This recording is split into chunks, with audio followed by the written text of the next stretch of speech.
And welcome to another edition of the X-Zone Radio TV show with yours truly, Rob McConnell. We're coming to you around the world from our broadcast center and studios in Hamilton, Ontario, Canada. Now, if you'd like to contact us on any social media site, it's X-Zone Radio TV. My email address is xzone@xzoneradiotv.com. For all the programming that we have available for you 24/7, 365 on the X-Zone Broadcast Network, www.xzbn.net.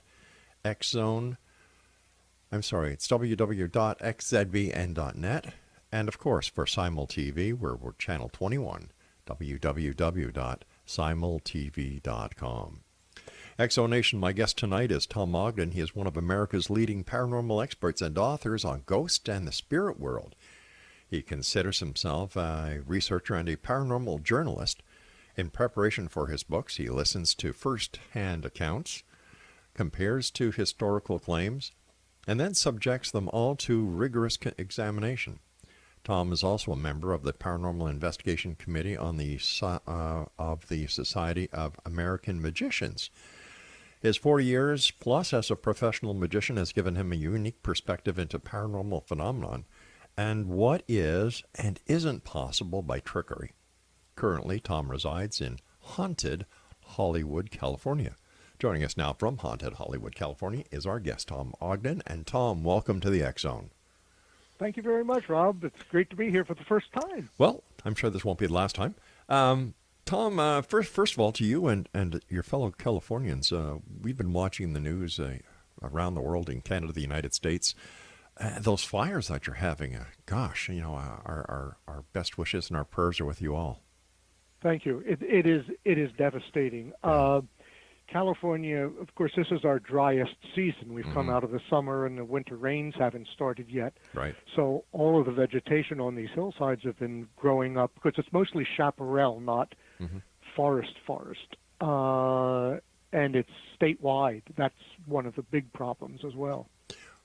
How did you get started as a magician first?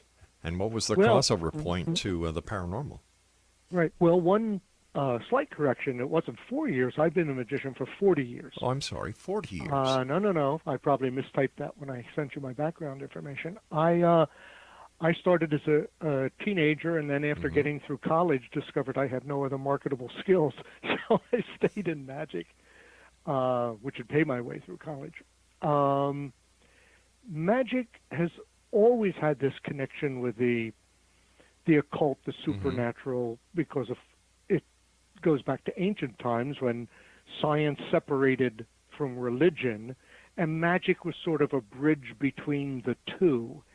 Many oracles and spirit workers and shamans would use simple magic tricks to convince people that they had powers beyond humans. By the Middle Ages, not the Dark Ages, but by the Middle Ages, magic was clearly by that time an entertainment, not a sorcery or witchcraft. But still, that connection lingered through the centuries, and magicians have not done a great deal to disavow it, because it gives a little bit of extra, another layer, a little bit of mystery to their persona, I suppose. Right. I was not particularly interested in the paranormal until about 10, 15 years ago, other than from a magician's point of view. In other words, I knew how magicians in the past, going back to the 1500s actually, appeared ghosts on the stage next to living people, how they would use tricks to do spirit communications, a sort of demonstrations were done in seances, at spiritualism seances in the late 19th century. Late 20th. Yeah, 19th century. Yeah. And, of course, I'm just old enough to have seen a couple of the last spook shows that magicians toured after World War II, in which they showed horror movies and in between did a magic show themed with ghosts and monsters. So I had that interest. But I was asked by the Idiot's Guide series, the they're the competition to the Dummies series, to write a book called The Complete Idiot's Guide to Magic Tricks, which came out in the late 90s. And as it was in galleys, I guess, or proofs, they said, we want to do not a how-to book, but a general information book on ghosts and hauntings. You're a magician. You must know all about ghosts. And I said, well, does it pay in advance against royalties? And they said, yes. I said, I know everything there is to know. Not only are you an expert magician, but you're also an astute business person. If they're gonna, it's actually what's that? Nothing. Yeah. Oh, I'm sorry. It's an old magic creed that you accept the performance first, then figure out how to do it.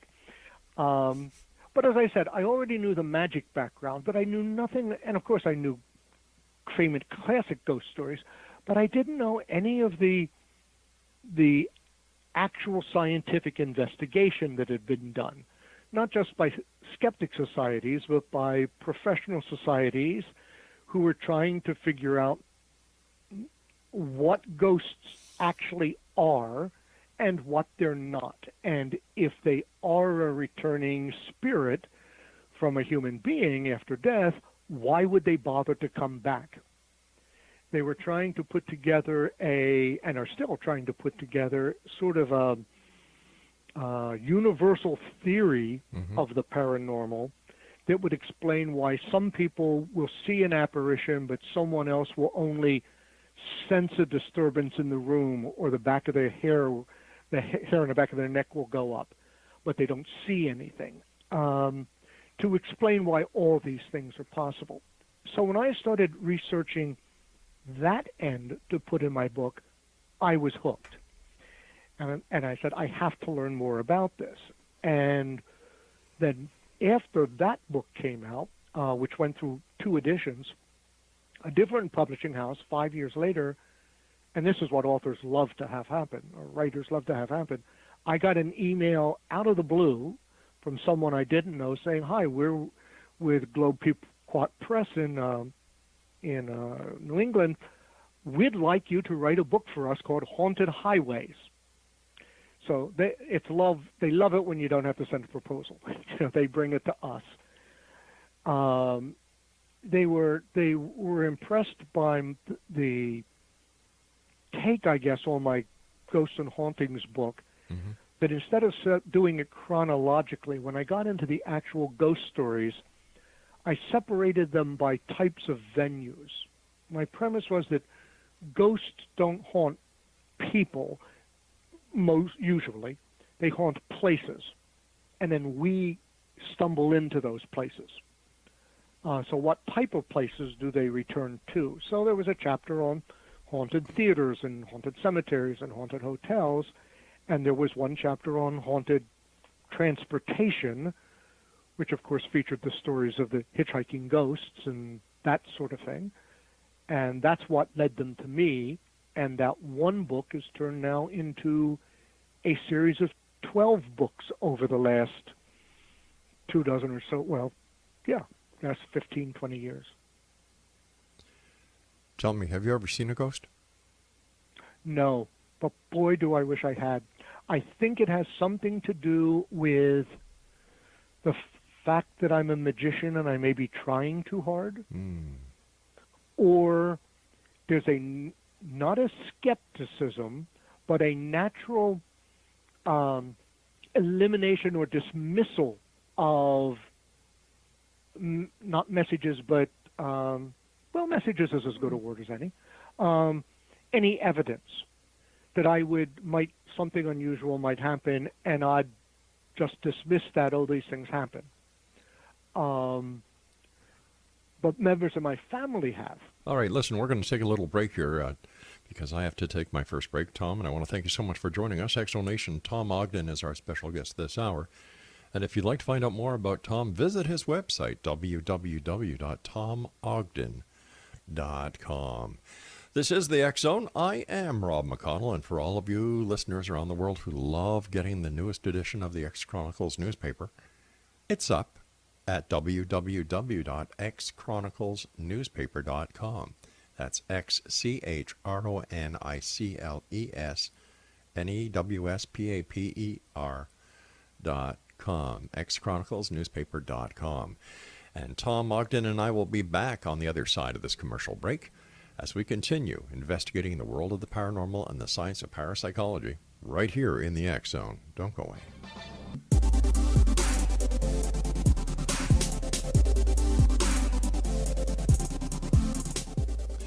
Tom Ogden is our guest, www.tomogden.com. And Tom, not having seen a ghost yourself for one reason or another, when it comes to ghosts, are you a believer? Are you a skeptic?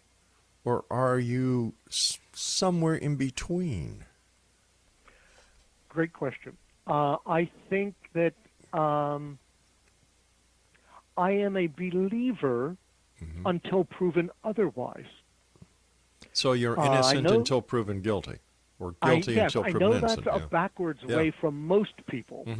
But after the first of my first ghost books came out, then people started coming to me and telling me their stories. As a matter of fact, I heard the first one while I was still writing the book. I am still a performing magician, and I was meeting a cruise ship in Buenos Aires. And a woman who had been on my flight offered to drop me off. She had a car and driver coming, which I greatly appreciated. And on the way, we started talking about this book I was working on, and she said very quietly, "I have a ghost." And I said, by that time, I knew enough to not ask questions because they would be leading questions if I asked things like, well, did you see it? Did you feel it? Did you hear it? Instead, I just said, tell me about it. Yeah. And she said, well, I have a haunted mirror.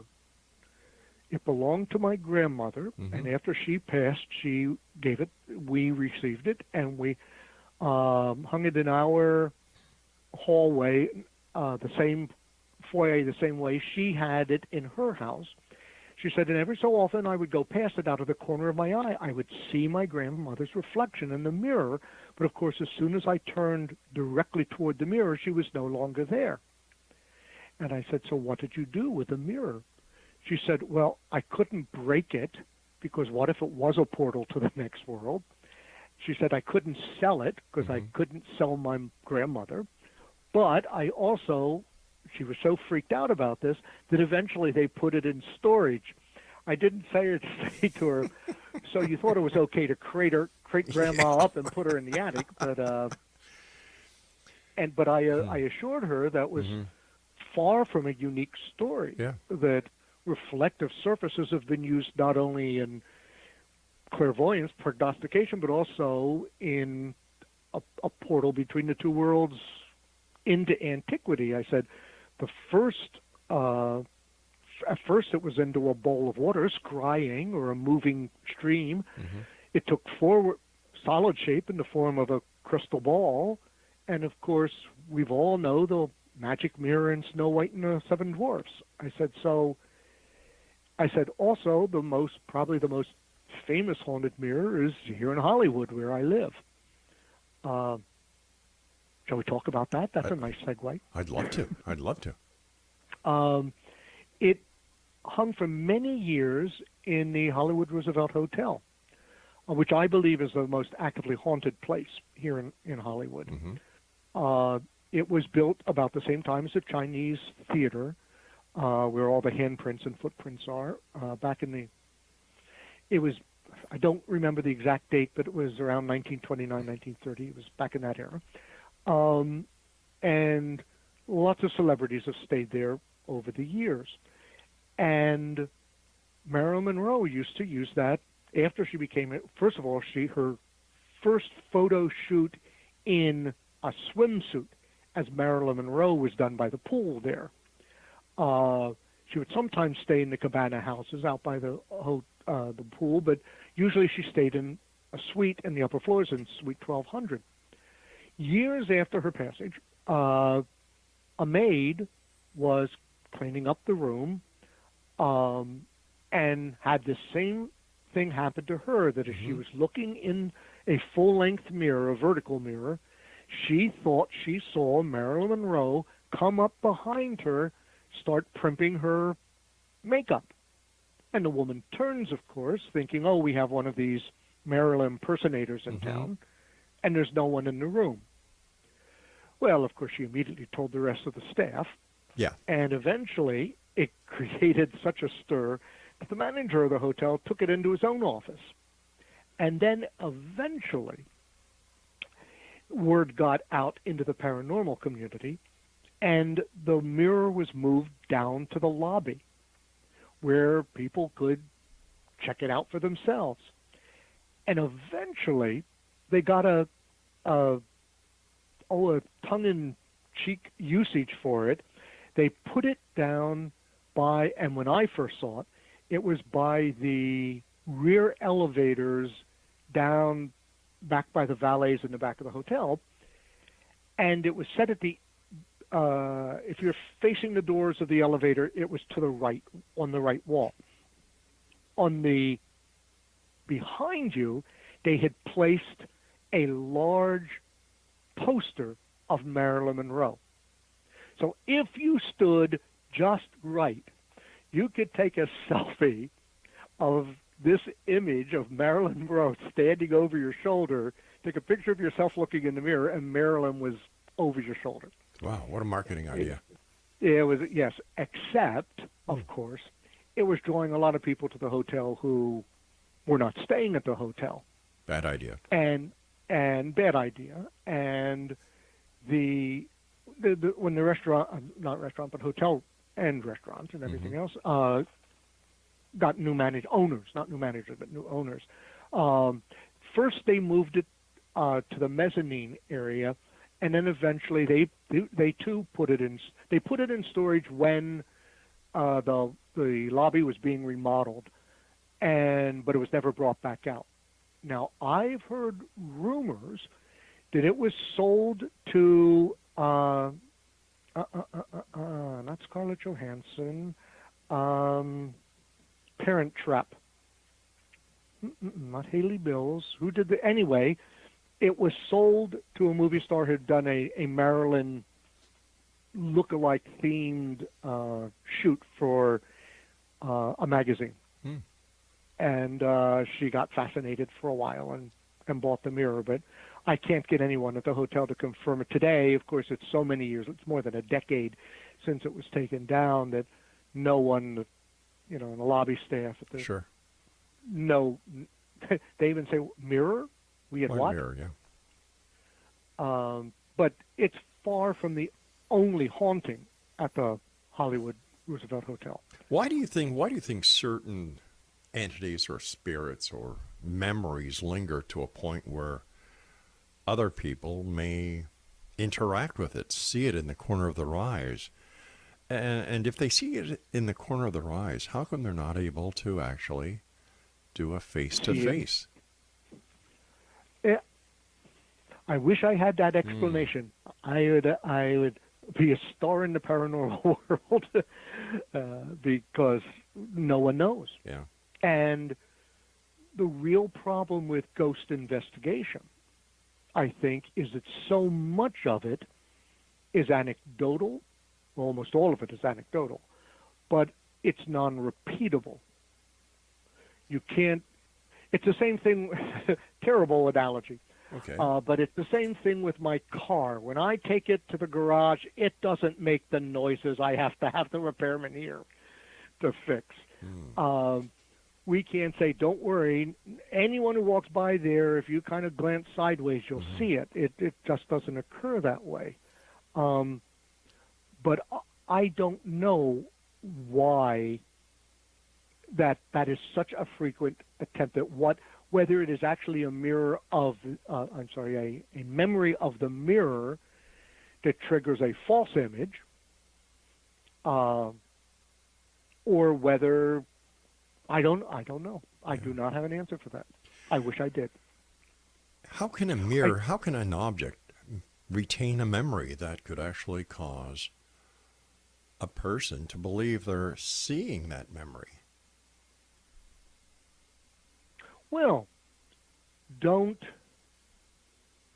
although we're talking about an apparition here, Mm-hmm. doesn't that happen with any keepsake or souvenir that we keep close to us? We buy a postcard to remind us of a vacation we've gone to. Right. One of the family members I was saying, and my family members who saw a ghost, felt a ghost, Mm-hmm. was surrounding, involved the rosary beads that were held by his grandmother. And that triggered the interaction. All right, stand by. We've got to take another break here. Exonation, Tom Ogden is our guest. His website is www.tomogden.com, and he is the author of Haunted Hollywood. And Tom, where is Haunted Hollywood available? To be honest, the best place is Amazon or any place you can find books, but usually you'd have to do a special order through a bookstore. All right, so let's go with Amazon.com or Amazon.ca. And That's Tom right. and I will be back on the other side of this break with the news, continuing our conversation on ghosts, spirits, and things that go bump in the night, besides your Uncle Charlie when he comes home too late from the local bar. If you'd like to send me an email, xzone@xzoneradiotv.com, on all social media sites, Xzone Radio TV. And like I said, the newest edition of the X-Chronicles newspaper is now available online. You can digitally download it. You can read it online, or if you'd like to go, you can go to Amazon.com and get the paperback version. Great articles in there this month. Our staff did a super job, as they always do, and of course, this is a place where people dare to believe and dare to be heard, Monday through Friday from 10 p.m. Eastern until 2 a.m. Eastern, from our broadcast center and studios in Hamilton, Ontario, Canada. I'm Rel McConnell. Don't go away.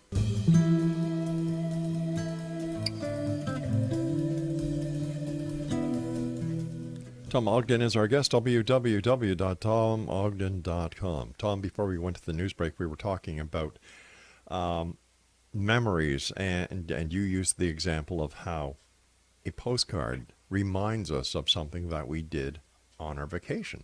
Well, that postcard is not projecting an image that I would consider to be paranormal. And if we use that analogy, is it then possible that when this person looks at the object, and let's take the example of the lady who had the mirror that she believed was haunted by her grandmother, is it memory recall that she is actually experiencing and nothing to do with the paranormal? It may be, Mm-hmm. but then again, it might also trigger why the spirit is returning at that time. I don't understand that. In other words, I don't let's think of it then as a telephone call. I'm theorizing this. This is Okay. not a belief that I have. Sure. My sister isn't in my mind all the time, Mm-hmm. but she called me earlier today, and immediately I picked up, and I was there and anxious to talk to her. Is it possible that a memory Mm-hmm. can trigger someone on the other side to come back and make contact at that time? So if you confess it, you will possess it. I want, because something that I found in the paranormal, there's a lot of iffy stuff because there is no actual evidence. And today in the year 2018, there's a lot of technology out there, and 99.9% of the people who use it don't know what the hell they're doing with it. All these groups. You've seen me try to work my laptop.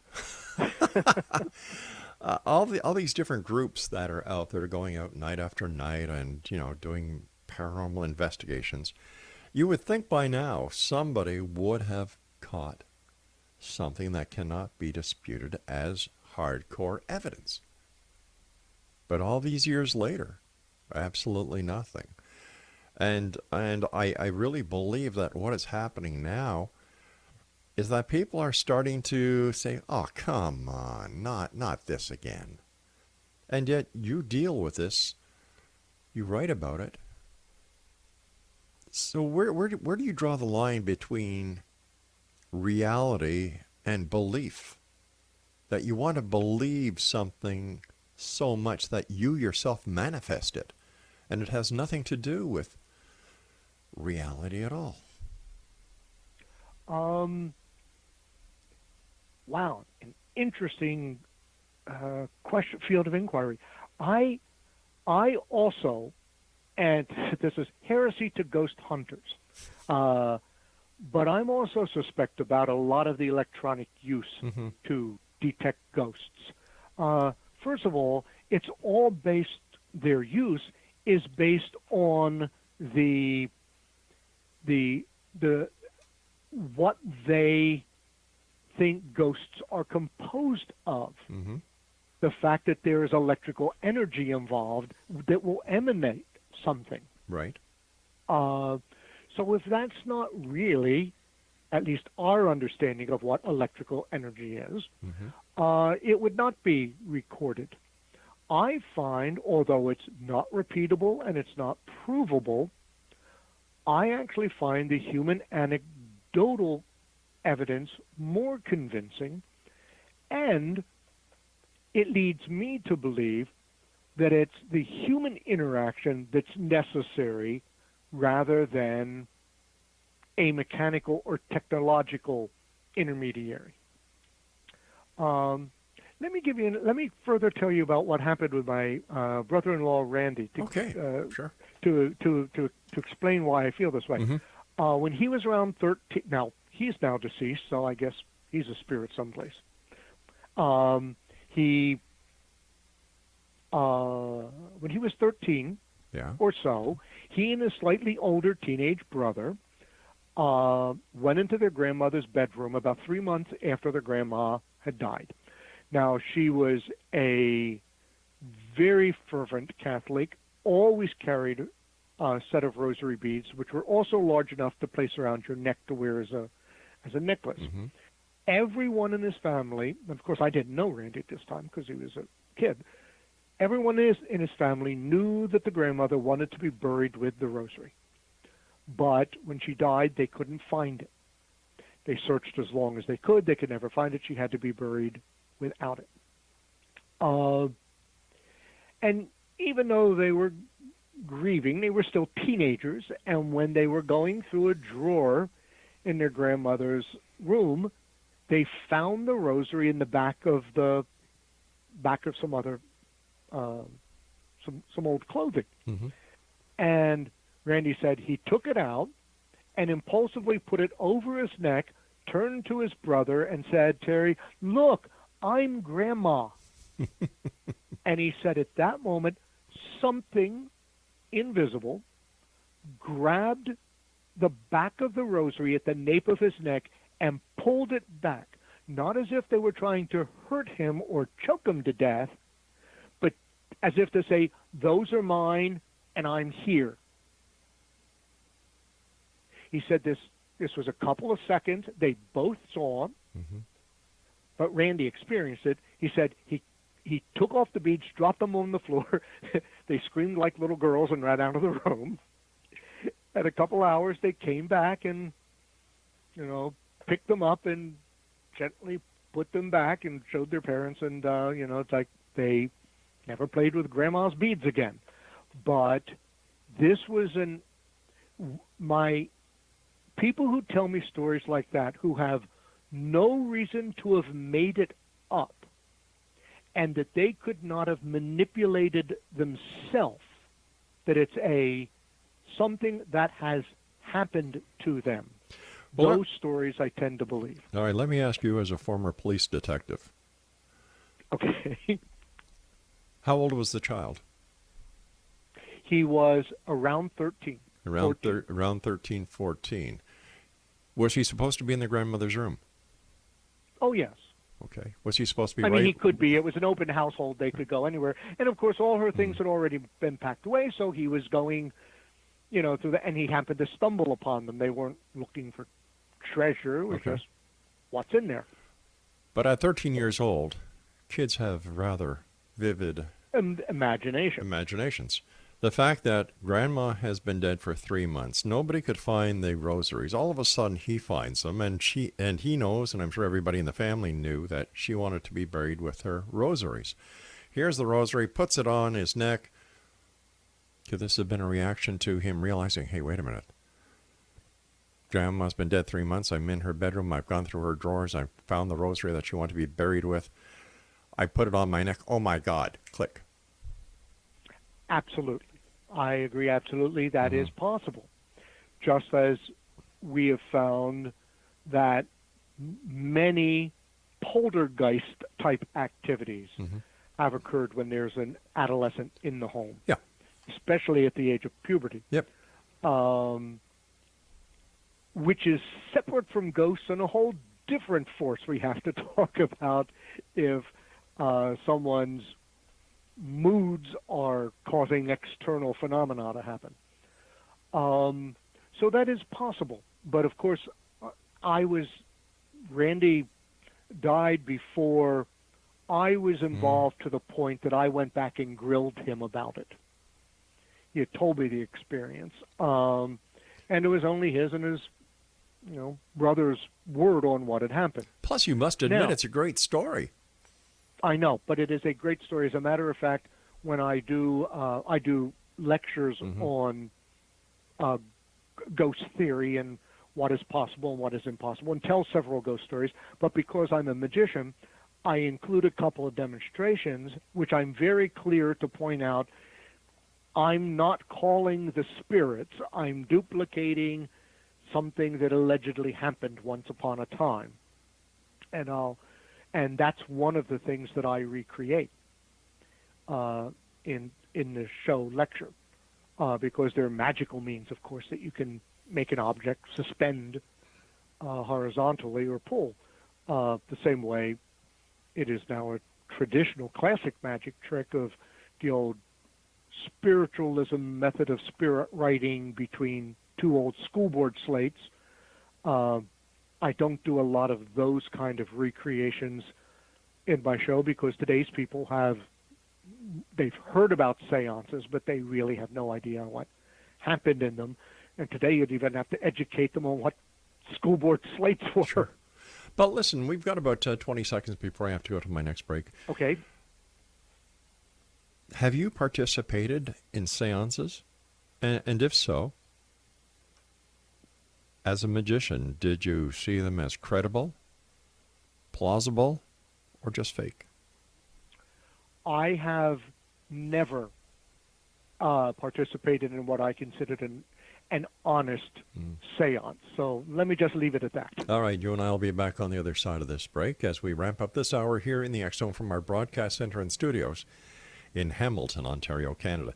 X-Zone Nation, Tom Ogden is our very special guest this hour. His website is www.tomogden.com, and he is the author of Haunted Hollywood. And as Tom was telling us before, the best place where you can get your very own personal copy. Christmas is coming, gang. Excellent book, excellent Christmas gift. Go to Amazon.com or Amazon.ca. And Tom and I will be back on the other side of this break, wrapping up this hour here in the X-Zone with yours truly, Rob McConnell. Don't go away.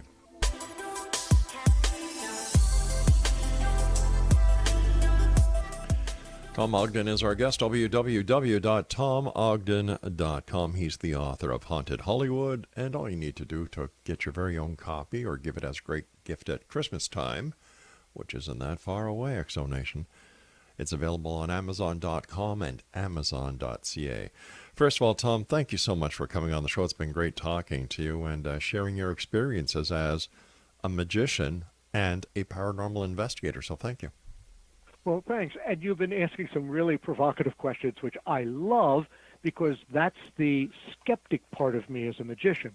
And that's why when I have been writing all of these books, what I will do is I'll collect the legend, but then I also collect the facts behind them about historically what was going on and who was making the claim and who made it first and how did that differ with the legend 50 years later. There was one example at a Revolutionary house that supposedly Tom Jefferson's maid haunted the house, and it turned out Jefferson never even lived in the house. So why would that have occurred there? But it was one of those rumors, like George Washington slept everywhere. Yeah. It was just Jefferson owned this house at one time, and someone said, oh, well, then that creak we heard in the attic must have been his maid rummaging for something. Well, people Before the break, yeah, go ahead. I was going to say people are going to say that after Bill Clinton dies too. That Bill Clinton slept here, and we all know that he slept everywhere. So, oh, Well, we don't have to be. Yeah, well, let's not go there. we talked about a séance. yes, Whether I've attended a séance. No, I've attended recreations of them that have said they were theatrical experiences. right. And at the time, I probably would have been fooled because remember at the beginning, the very beginning, it was all rappings and knocks. And as the mediums, as it became moved into entertainment, into theaters, they needed to produce theatrical manifestations and more belief.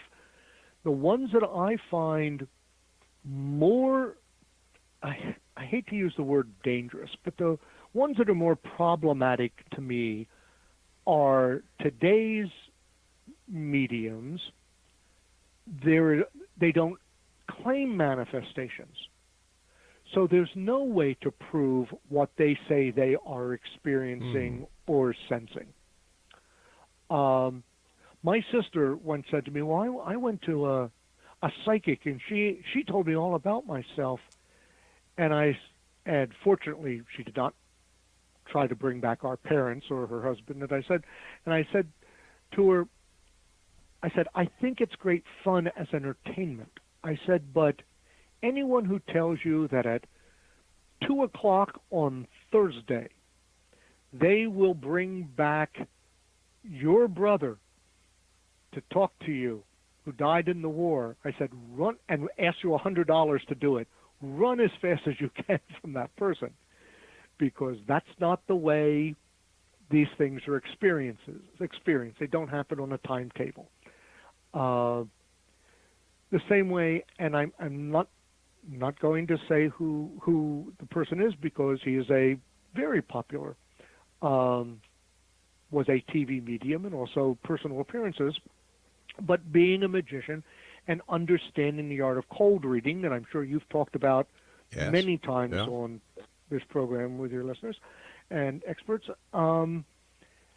he was so adept that it stunned me, but there were tells along the way that that's what he was doing.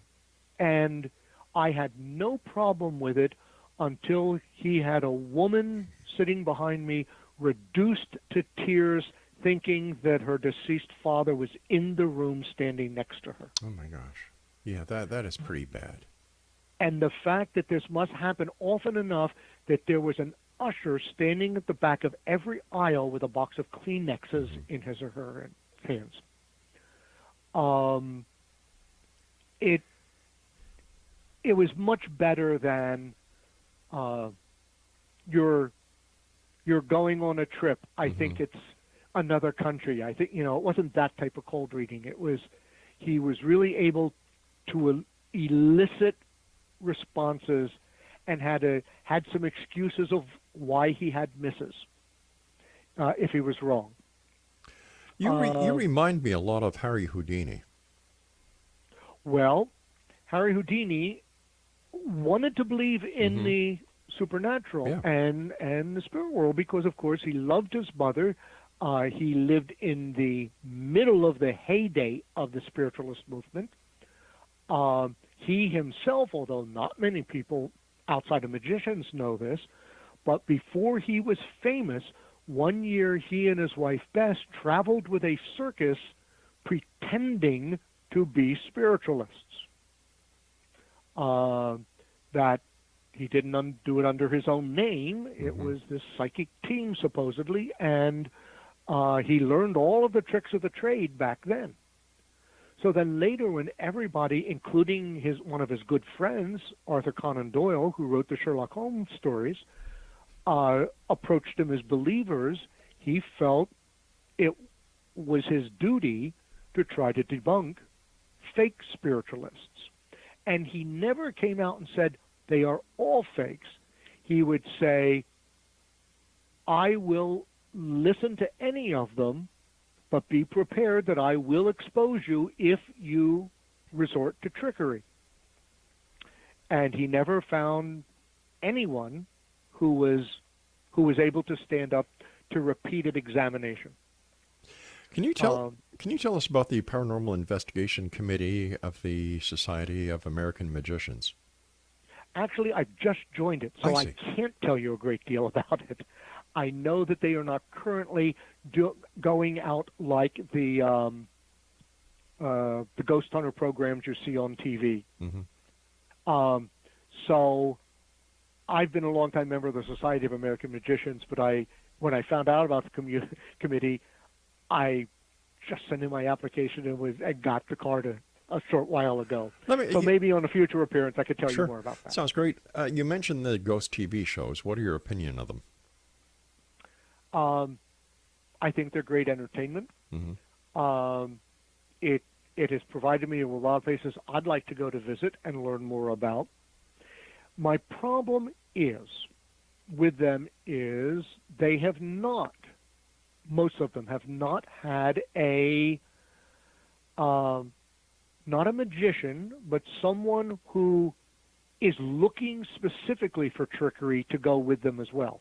Well, plus they create a lot of the trickery themselves. Well, I wasn't going to say that, but let's put it this way. Mm. If something does not happen on camera, they don't have a show. That's right. Yeah. You can have one episode in which they walk around for a half hour and nothing happens, and they can say, in not only that, a night vision camera, which is hard to watch anyway, and say, oh, did I hear something? Oh, no, I guess that wasn't anything. I mean, you can only do that with one or two episodes in a season that nothing happens. And although there have been several instances where it's been accused that some of them have rigged the things, I just look at them as entertainment. But in fact, the one I liked most was the celebrity ghost hunters, where they would have a celebrity come on, tell an experience that they had, and then they recreate it, as a story. But aren't these people being a little dangerous towards society, the members of society who really want to believe? Like, to me, they're just like people who claim to be psychologists and really don't know what the hell they're doing. I don't have a good answer for that, except to say because I personally have always understood that they were just entertainment.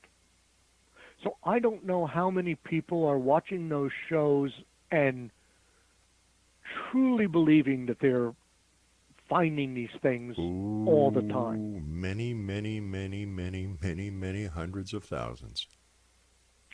Well, that's sad to hear. I know. But the upside of that is that it has prompted more serious investigation that otherwise never would have happened. I hate to say it, but I've never heard of a serious investigation.